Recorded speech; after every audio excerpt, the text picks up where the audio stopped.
Women Up Radio, designed to facilitate women's empowerment, improve your career, develop your talents, incorporate your passions, achieve fulfillment and success. Hello, this is Women Up Radio, supporting Empower Women. And today we're talking about non-profits, insights, performance, and lasting social impact for a more enlightened world. Very important. I'm joined in the studio by my guest, Vivien Hoexter, a principal of H2Growth Strategies, who advises non-profits, foundations, and corporations on planning, development, and governance for improved performance and lasting social impact for a more enlightened world. Previously holding CEO and VP positions and having worked on initiatives such as the Hunger Project, Vivien has recently co-authored the book Big Impact: Insights and Stories from America's Non-Profit Leaders. Well, it's a fascinating sector, and I really can't wait to hear more about creating lasting social impact. So, welcome to the show, Vivien. Thank you so much, Anna. It's a pleasure to be here. So, tell me, you've done so much already in your career. How did you start, and what led you to choose this career path? So people ask me that a lot, and I think the best way to say it, Anna, is that I have always had sort of a passion for helping the underdog. Yeah. When I was a child, I rescued a cat whose mother had 3 legs, and clearly the kitten was not going to do very well in that household. And so I brought it home to my mother and said, we have to adopt this cat. Yeah. And we did. We had no pets before that. And so I chose initially a rather traditional path, in the sense that I graduated from college. I went to work in the business world, and then I got an MBA in marketing and was what we call in the States, I was a brand manager. I managed food products for a major international food company, which is now part of Unilever. Oh, right. And what I discovered was that although I was pretty good at the marketing, I was pretty good, I could not have cared less whether we sold another million cases of Skippy peanut butter or Mazola corn oil, which were some of the products I worked on. Yeah. I could not have cared less. Yeah. And I found eventually it was hard to get up in the morning to market these products. And I sought career counseling, career coaching for the first time, and discovered that really what was missing was mission, right? Yeah. So I'm very mission oriented. I have to care a lot about the product or service that I'm marketing or selling. Yeah. And at that time, and we're talking now the early 90s, Mm-hmm. the causes that I cared about were mostly being worked on in the nonprofit sector. So I made my way into the sector at a relatively early stage in my career, and I have not looked back. Yeah. I find that my business training is very helpful, and my business experience very helpful, and I really feel good about the causes that I've helped to forward in my life, in my career. I think it's wonderful, amazing. It's so nice, someone who's actually prepared to change and do something that they really care about, that they're passionate about. Because a lot of people get sort of trapped in the cycle of not moving and not enjoying it. So tell me, non-profits, it's not always clear what a non-profit really is in different parts of the world, particularly when some seem to be very much like a business. So can you give me a brief explanation on what they do and how they help, just to clear up the confusion?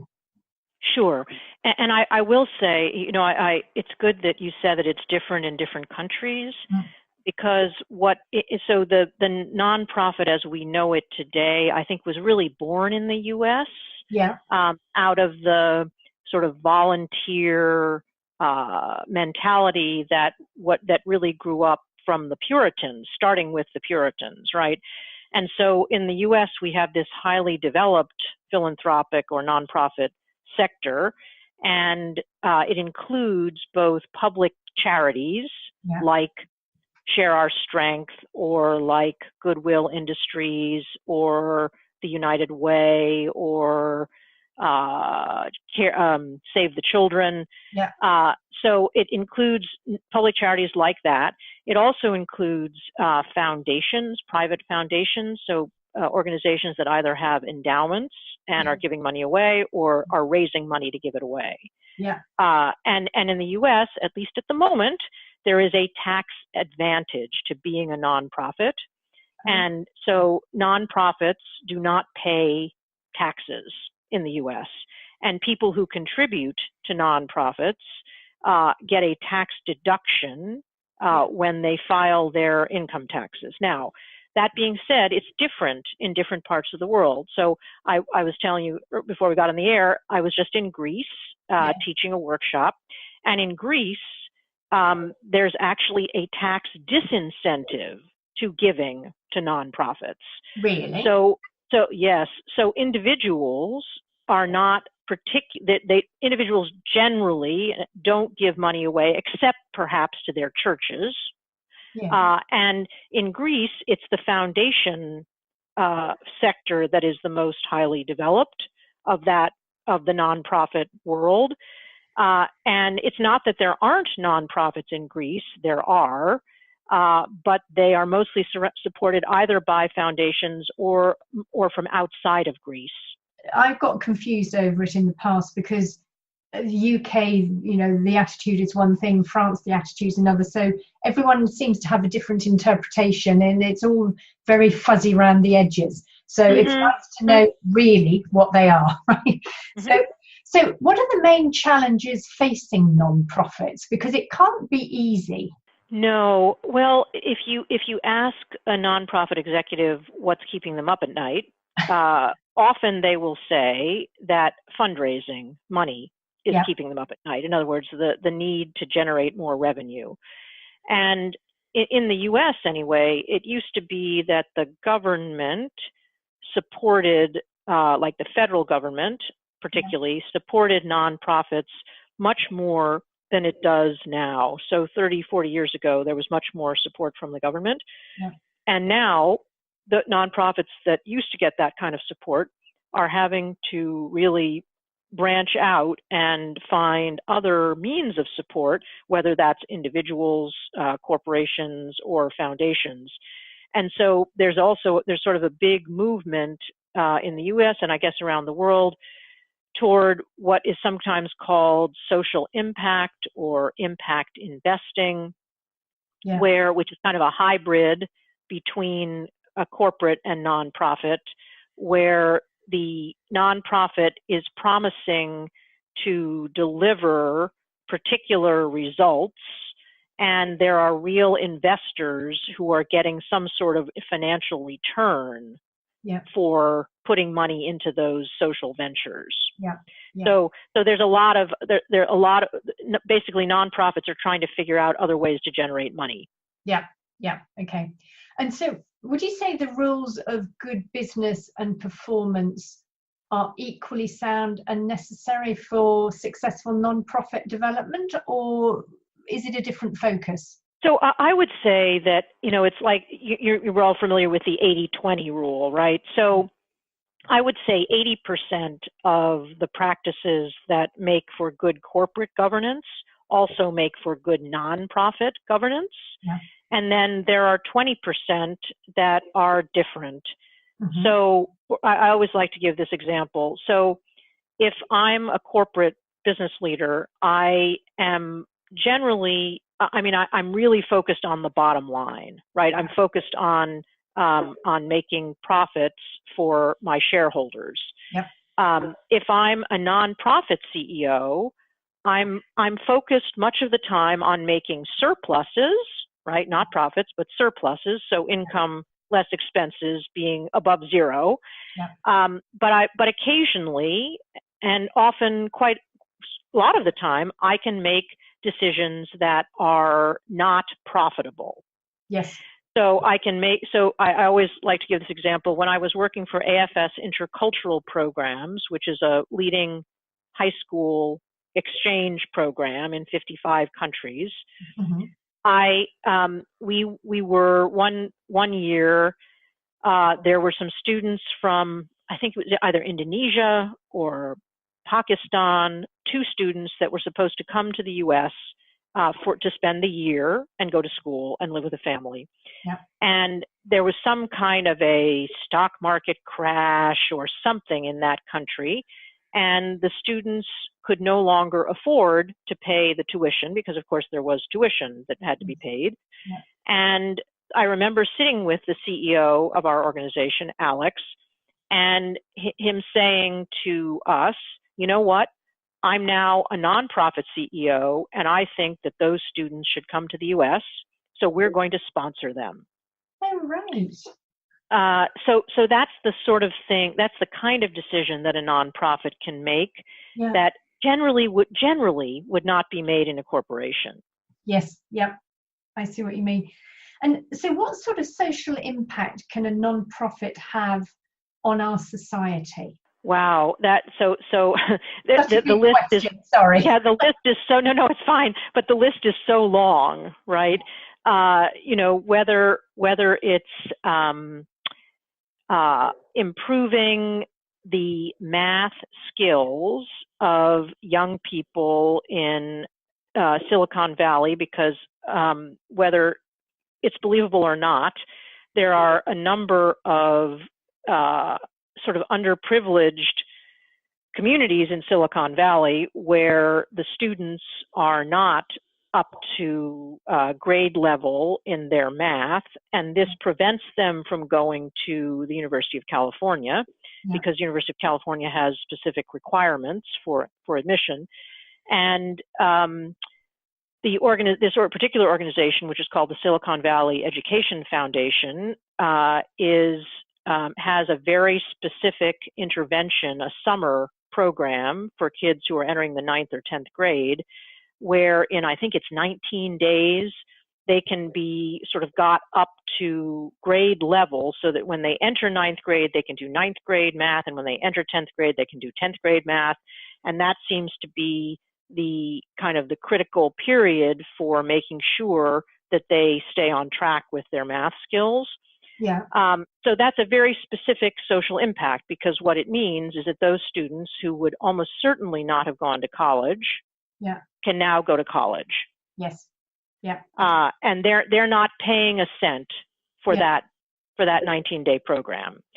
Yeah. So that's a kind of a one very specific example. Another is, so in the U.S. we have an organization, a wonderful one called Share Our Strength, which is a hunger fighting organization, and they have a campaign called No Kid Hungry. Yes.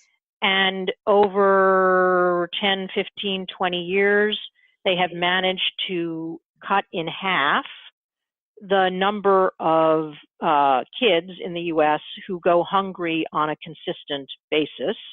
Really? And they believe that in the next, I think it's like 7 or 8 years, they will have ended childhood hunger in the United States. Really? Now, yes. So this is a little known fact, right? And this is one of the reasons that we wrote the book you referred to, right? Because there's this organization doing incredible work and not enough people know about it. Yeah.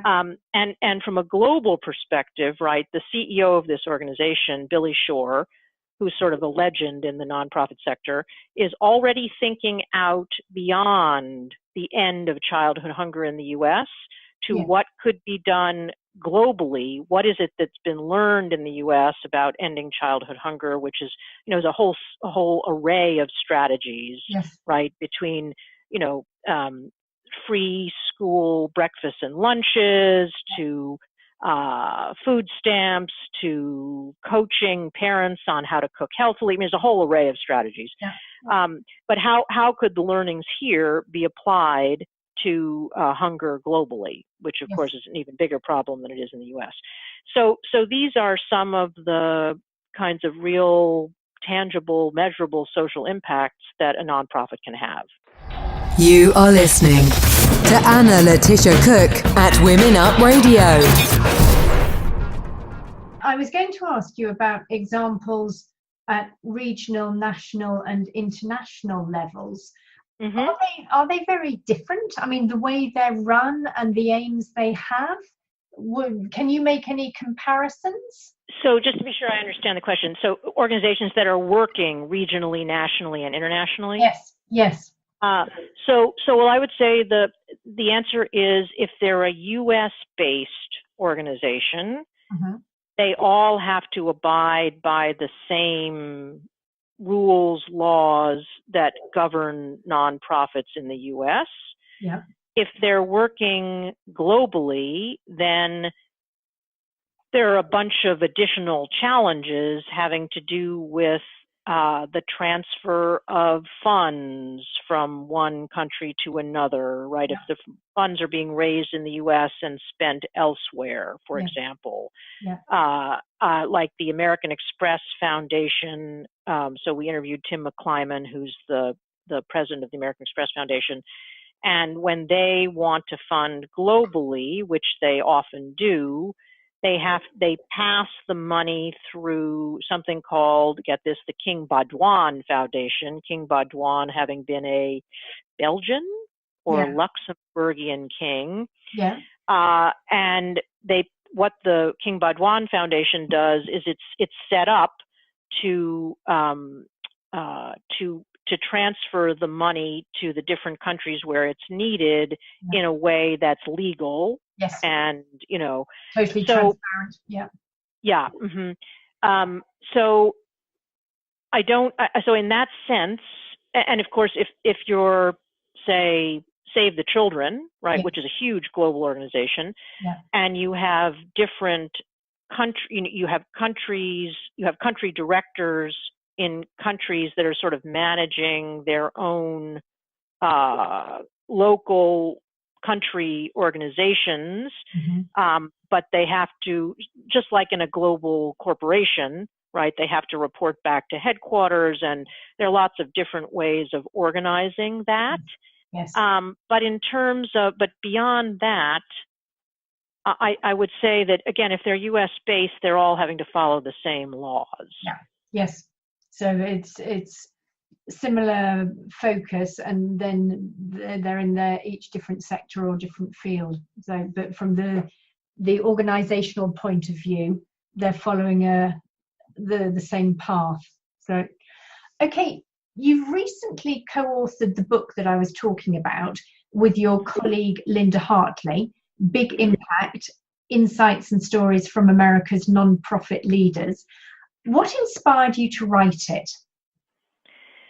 So Linda and I, although we've both been consultants for a number of years, we decided to form the firm H2Growth Strategies, H2 Hartley Hoexter H2, only about 2.5 years ago. Yeah. And so we're a new company. Yes. And we're a 50+ company for sure. Yeah. So we decided that we wanted to do something to announce the fact that we're now a company, and also to amplify the voices of some of these leaders I've been describing, who are really making tremendous strides in solutions to social ills. Yeah. And are really, because they're nonprofits, right? So you asked me differences between nonprofits and corporations. So nonprofits don't have big marketing and advertising budgets. Yes. And they're very much reliant on public relations or on corporate sponsorships to get the word out. Yes. And so we really felt that there's good news in social change. That's really what the book is about. Yeah. It's about the good news in social change. And so we wanted to get that good news out, because there's so much bad news at the moment around the world. And we felt that we really wanted to let the world know that there's good news coming out of the United States. And not just out of the United States, but there's good news globally about the advances that are being made, and often without a lot of fanfare. Yeah. Okay, so tell me some more about the leaders and the organizations you feature. Let's get the good news out. Sure. Well, I thought I would focus on some of the women that we interviewed, because this is Women Up after all. Yes. So we have, so in the US, we have the public broadcasting system, PBS, which is kind of like the UK BBC.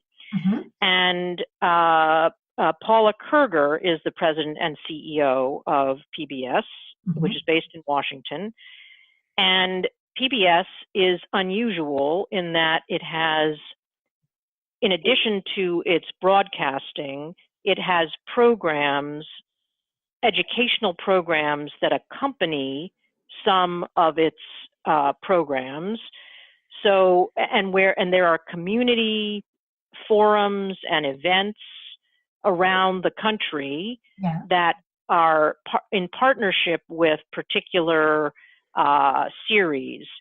So, for example, there was recently a big series about racial issues.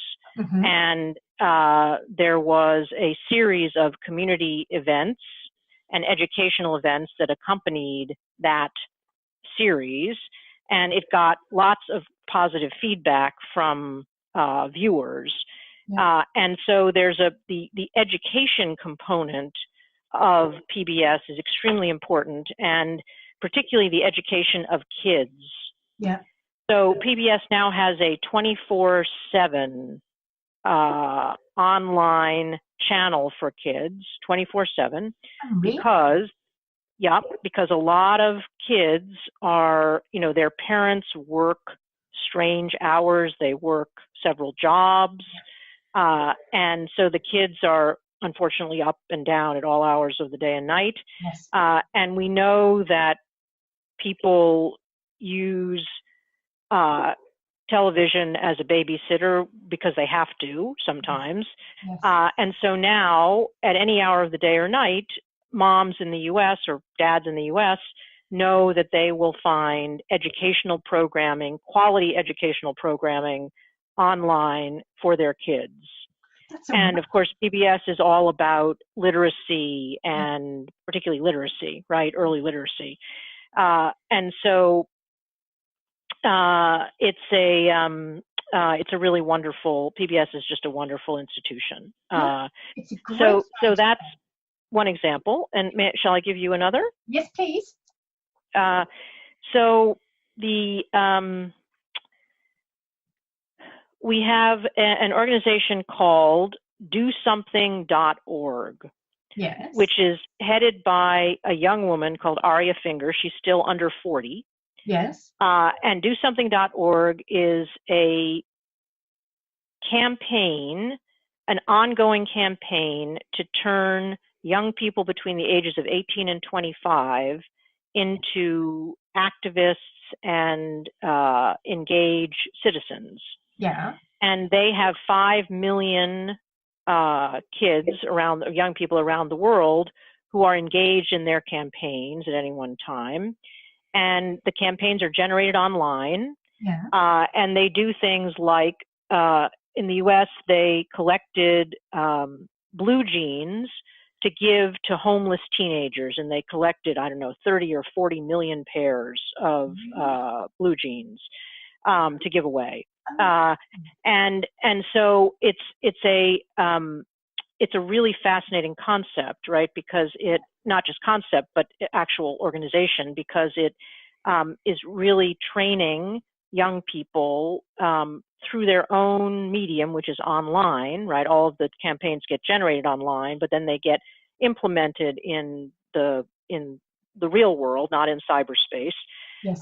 And so it's a really great way for young people to both make a difference and also learn for the long term about how to organize themselves. And I think we see some of the impact of this in the wake of the terrible shooting in Florida that happened last month, where it's the teenagers, the young people in the US who, 16, 17, 18, 19, who are standing up and saying, the grown-ups aren't going to take care of the gun control issue. We have to organize. Yes. So you can't say that that's a direct result of Do Something, but it's that kind of activity that is really teaching young people to organize themselves online. Yes, I think wonderful. I mean, really great examples, and you'll have to send me a link to this so that people can find out more, and we can really get the word out to more of the organizations that you featured, because I think things like that are just so important. And particularly if you start with younger people, if they are brought up so that they automatically want to help, to improve, to reform, it carries through for generations. So amazing. Yes. Okay, so with that, what were some of the most important leadership lessons that we can learn from these insights and stories? Because there must have been some really good examples about how to be a good leader and how to inspire. Yes. So we actually, we did almost 50 interviews. Yeah. And so it was really kind of extensive research. And what we discovered was that there are, and this is just our construct, right? We discovered 7 principles for making social change. And there are things, some sort of more obvious things like sharpen your leadership skills, to less obvious like be crystal clear about your goal and articulate it persuasively. Yeah. That's a really important one. And in terms of sharpening your leadership skills, which is really, I think, what you asked me, what we found was that the emotional intelligence and self-awareness of these leaders was really stunning. Really stunning. Yeah. So they might not have started out that way, right? But they definitely have evolved in that way. And it's clear that in the 21st century, being a really good leader, at least in the social sector, requires a great deal of emotional intelligence. Yes. So, for example, and this is a guy, not a gal. So this is Bob Giannino at You Aspire, which is a college affordability program. So it's helping young people discover how to make college affordable, information, education, how to get, the best loans, the best grants, all of that stuff. So Bob has been with the organization for a while, and it's grown rapidly. And he discovered recently, so in the U.S., one of the hot issues at the moment is around diversity, equity, and inclusion, we call it, DEI. And we asked a question about racial equity of these leaders. And what Bob is white, but he comes from a very poor working class background. He's completely self-made, the first person in his immediate family to go to college. And what he discovered, he sort of looked around him not too long ago at his organization and realized that although the staff up to a certain level was fairly diverse, that the senior management team was not. And he was really shocked by this because of his own background, and the fact that he had come so far himself. And he immediately began, he admitted that this was an issue. He was disappointed in himself, and then he started to do something about it. So it's emotional intelligence doesn't always mean that we do the right thing initially.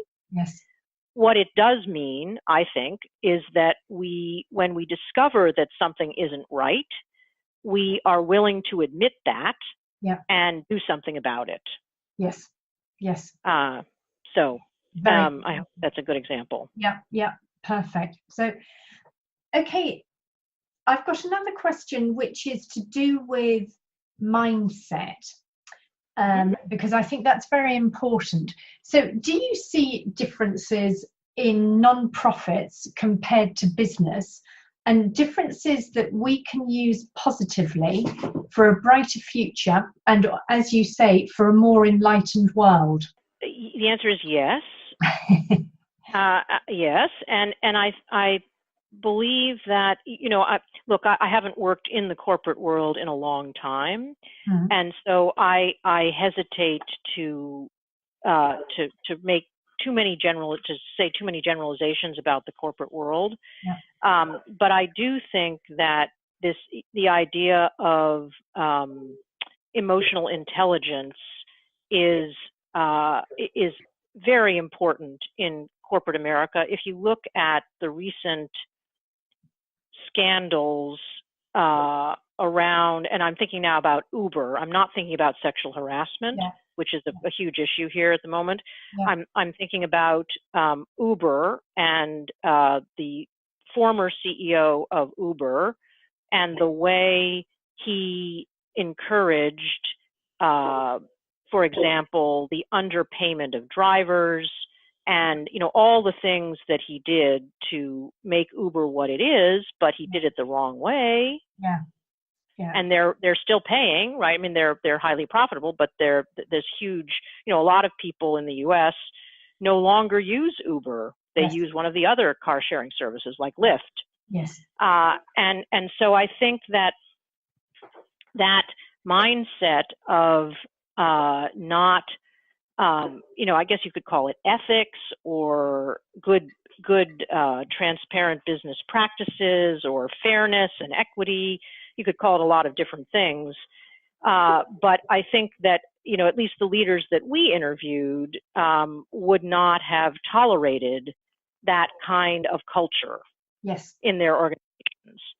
And so I think that's maybe something that the business world can learn from what these leaders are, what our leaders, the nonprofit leaders, are saying and doing. Yeah, no, I totally agree. So instead of materialistic, focus on the purpose, the mission, and how to help others around you. But okay, any last tips that you can give us which will help us engage in a more supportive and encouraging future? Because as you say, positivity and having something positive is so much better than negative. Yes. Well, I think that the principles that we discovered are, the leaders that we interviewed are making changes, at a regional, national, international level. Mm-hmm. But I think that all of us can learn from them about how to make positive change in our own communities. Yep. Because the principles that we discovered, like sharpening your leadership skills, making sure your own house is in order, learning how to articulate your goal, be very, very clear about your goal, the change that you want to make. Those lessons are equally applicable if you want to, for example, improve the schools in your district, or clean up your neighborhood, or the kinds of changes that we normal people are wanting to make in our own communities. Yes. I think the principles really apply to those. Yeah. And so I would encourage people to learn from them and to use them. Yes. Because we don't want the book just to be kind of something it's inspiring for sure. I mean, it was incredibly inspiring to talk to these people. Yeah. And inspiration is good, but I'm a very practical person. I'm all about action. Yes. And so I want people to be able to take action from learning from these leaders. Thank you very much. It's been fascinating to hear about it, and I certainly have learned so much more. So thank you for coming on the show, and thank you for sharing all about nonprofits and how helpful and inspirational they really are. You're welcome. It's been a pleasure. Thank you so much. We'd like to thank our guest, Vivien Hoexter, author, principal of H2Growth Performance and Development Advisor to Nonprofits, for sharing her expertise on nonprofits and creating lasting social impact for a more enlightened world. I'm Anna Letitia Cook. You've been listening to us at Women Up Radio. Thanks also to Meryl Guzel and Laura Martinez of UN Women's Empower Women for the wonderful work that they do to advance the case for women's equality today. And a big thank you to you, the listeners. I hope you've enjoyed hearing Vivien talking about non-profits and all the tips she's given and how you can start just in your local community. Send in any questions or feedback to us. We'll pass it on, and you can find all the social media and contact details for us and for Vivien through our website, womenup.global/radio. Women Up Radio, designed to facilitate women's empowerment, improve your career, develop your talents, incorporate your passions, achieve fulfillment and success.